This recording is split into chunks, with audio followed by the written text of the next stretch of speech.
This clip is going to be immensely valuable in that it's also going to be short as fuck, but the information tells you exactly what you need to know. And that is, if you want to ace your clinical rotations, doesn't matter, surgery, peds, OBGYN, whichever one it is, if you want to ace your clinical rotations, in addition to doing QBank, UWorld, okay, you are also going to memorize the clinical mastery series forms for those rotations, okay? Now, if you guys have seen my prior content, I've obviously talked about memorizing forms 20 through 30 for step one and 6 through 11 for 2CK, in addition to all the clinical mastery series forms. But when we talk about your actual clinical rotations, many students will purchase different books, they'll do QBank questions, but they don't focus on the clinical mastery series questions. If you're on surgery, you have 6 clinical mastery series forms. You should know those fucking questions, okay?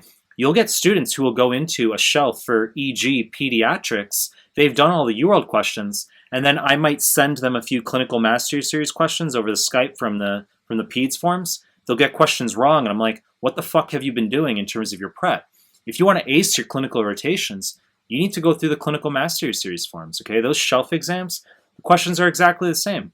And depending on the rotation you're on, there's going to be different amounts of the clinical mastery series questions. Surgery, IM, OBGYN as examples, there are 6 forms, okay?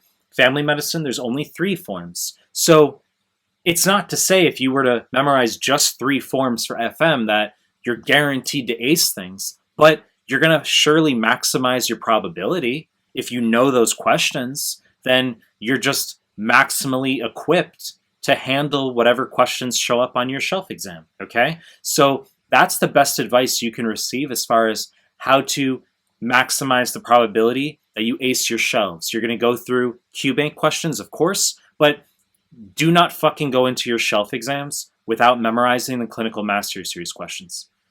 You know the deal. I'm going to continue producing more content. If you like my stuff, subscribe to my channel. And I appreciate your time.